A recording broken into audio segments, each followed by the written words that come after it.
नमस्ते भारत देख रहे हैं आप। अब बात करेंगे प्रधानमंत्री के गृह राज्य गुजरात में बड़ी राजनीतिक हलचल है। गुजरात के सीएम विजय रूपाणी ने विधानसभा चुनाव से 1 साल पहले अचानक अपने पद से इस्तीफा दे दिया। गुजरात के नए मुख्यमंत्री पर आज फैसला होने की संभावना है। कौन बनेगा गुजरात का नया सीएम? किसके सिर सजेगा ताज, किसका होगा राज? सियासी तौर पर अहम कहे जाने वाले गुजरात में बीजेपी नए चेहरे के साथ चुनावी मैदान में उतरेगी। अगले साल के आखिर में होने वाले चुनाव से पहले बीजेपी ने बड़ा दांव खेला है और सीएम विजय रूपाणी ने इस्तीफा दे दिया है। जिस चेहरे के साथ पार्टी ने 2017 में चुनाव लड़ा, जिनको आनंदीबेन पटेल की जगह 2016 में मुख्यमंत्री की कुर्सी पर बैठाया गया, 2021 आते आते पार्टी को बदलाव की जरूरत क्यों पड़ी, ये जानना समझना जरूरी है।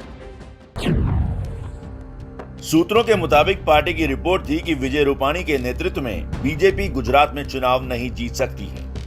पिछले साल दिसंबर में पार्टी संगठन ने विजय रूपाणी के खिलाफ रिपोर्ट दी थी।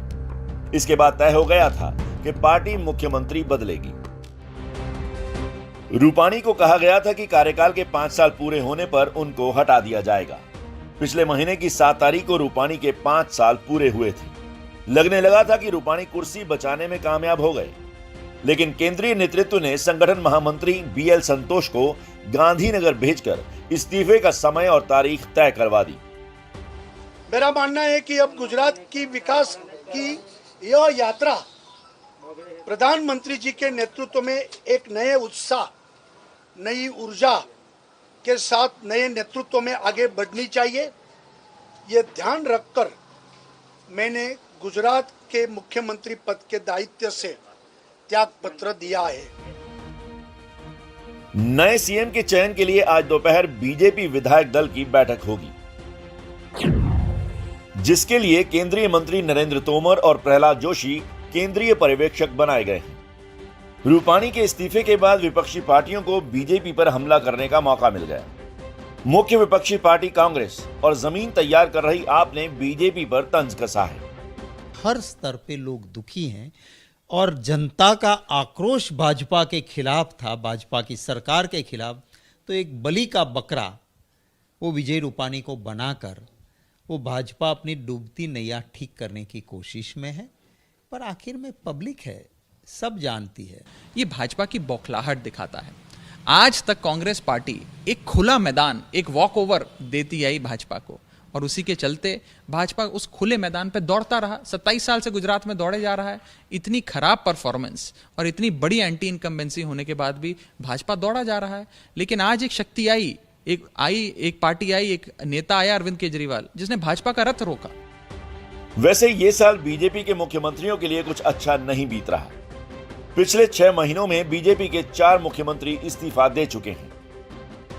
मार्च में उत्तराखंड के सीएम त्रिवेंद्र रावत, जुलाई में इसके बाद तीरथ सिंह रावत, इसी महीने कर्नाटक के सीएम येदियुरप्पा और अब सितंबर आते आते गुजरात के सीएम विजय रूपाणी ने भी इस्तीफा दे दिया। ये समझ क्या रखा है इन्होंने? क्या मुख्यमंत्री बिल्कुल कठपुतली है क्या? इनकी कोई अपनी वजूद नहीं होती है, इनका सम्मान नहीं होता है। इसलिए इस हिसाब से जो आज हो रहा है उसमें मैं इतना कहूंगा कि आने वाले दिनों में भारतीय जनता पार्टी का गुजरात का ये मुख्यमंत्री आखिरी मुख्यमंत्री होगा। सवाल यह है कि आखिर क्या वजह है मोदी के बाद कोई भी मुख्यमंत्री गुजरात में अपना कार्यकाल पूरा नहीं कर पा रहा? आखिर क्यों पहले आनंदीबेन और अब विजय रूपाणी को हटाया गया? राज्य में ताकतवर बीजेपी के लिए अगले साल का चुनाव अहम है, क्योंकि मोदी के दिल्ली जाने के बाद 2017 विधानसभा चुनाव में सीटों की संख्या में कमी आई थी। अब 2022 में पार्टी उसी गिरावट को बढ़त में तब्दील करना चाहती है। इस पर बात करने के लिए अहमदाबाद से हमारे साथ इस वक्त हमारे संवाददाता नीरज पांडे जुड़ गए। उन्हीं का रुख कर लेते हैं। नीरज, गुजरात की राजनीति में आज का दिन काफी बड़ा है। गुजरात के नए सीएम की रेस में किसका पलड़ा भारी नजर आ रहा है? देखिए, कई नाम चल रहे हैं जिसमें जिन्हें पार्टी कमान दे सकती है। सबसे बड़ा नाम है नितिन पटेल, जो उप मुख्यमंत्री हैं और सीनियर लीडर हैं। दूसरा जो नाम बताया जा रहा है प्रफुल्ल पटेल हैं, क्योंकि भारतीय जनता पार्टी चाहती है कि जो पाटीदार का एक बहुत बड़ा ग्रुप है पाटीदार समाज का, उसको साधा जाए। और क्योंकि सबसे बड़ी जो चैलेंज की बात है भारतीय जनता पार्टी के सामने कि जो पिछला जो रिकॉर्ड रहा है, पिछले 1995 से लगातार भारतीय जनता पार्टी गुजरात में रूल कर रही है। वैसे तो 1990 में, क्योंकि 1990 में जनता दल के साथ भारतीय जनता पार्टी ने यहाँ सरकार बनाई थी, तो 1990 के बाद से कंटिन्यू भारतीय जनता पार्टी सरकार में है। और भारतीय जनता पार्टी नहीं चाहती कि 2022 में किसी तरह से ये सरकार उनके हाथ से फिसले, इसलिए भारतीय जनता पार्टी हर कदम फूंक फूंक कर रख रही है। अभी जो भारतीय जनता पार्टी के सामने चैलेंज ये है कि एक तो सामाजिक समीकरण को साधा जाए और सरकार वापस लाया जाए, और उसके लिए जो भी पहल करनी पड़ेगी पार्टी करेगी। तो अभी हाल ही में जो सर्वे रिपोर्ट्स आई थी भारतीय जनता पार्टी, जो इंटरनल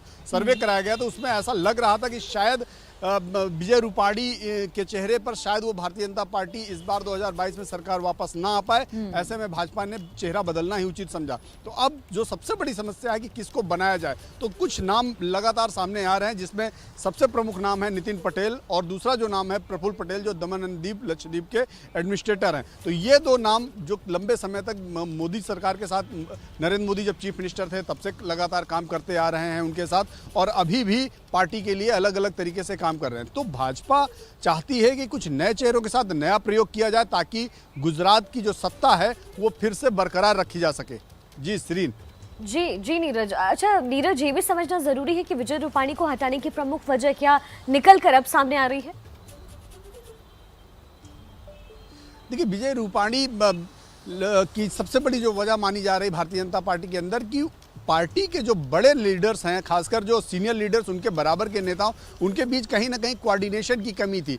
पिछले महीने ही भारतीय जनता पार्टी के कुछ वरिष्ठ मंत्रियों ने, जो गुजरात के मंत्रियों ने केंद्रीय नेतृत्व से इस बात की शिकायत भी की थी कि मुख्यमंत्री उनके साथ शायद समन्वय नहीं बैठा पा रहे हैं।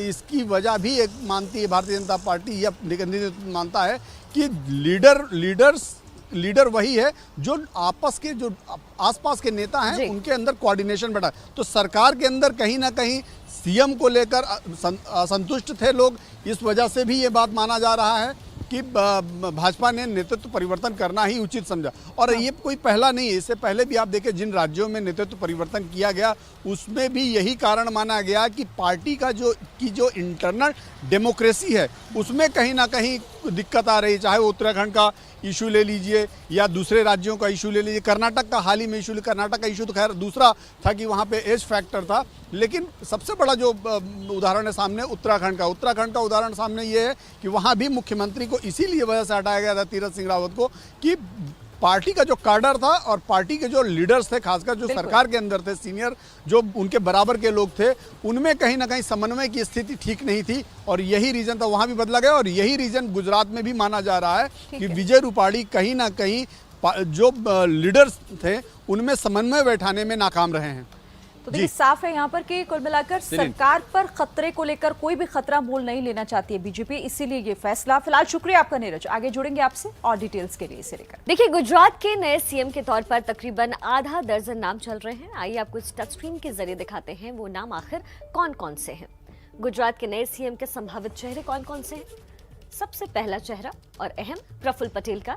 दादरा नगर हवेली, दमन द्वीप, लक्षद्वीप के प्रशासक हैं। 2007 में हिम्मतनगर सीट से विधायक भी बने।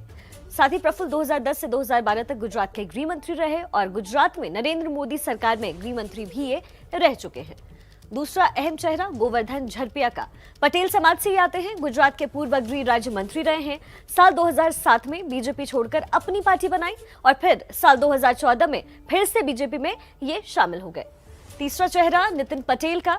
आपको बता दें, गुजरात के डिप्टी सीएम हैं नितिन पटेल, कड़वा पटेल समाज का चेहरा माने जाते हैं।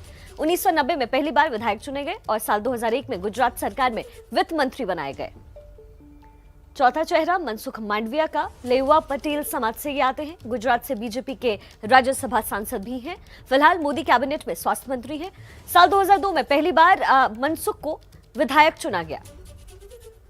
पांचवा अहम चेहरा है सीआर पाटिल का। मराठी समाज से आते हैं, जुलाई 2020 से गुजरात बीजेपी के अध्यक्ष हैं।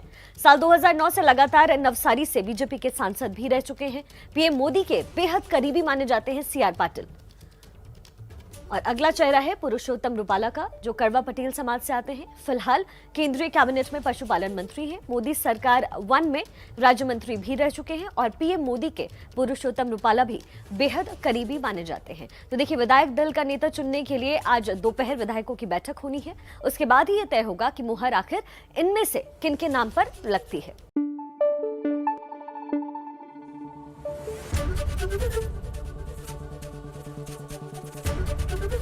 एबीपी न्यूज आपको रखे आगे।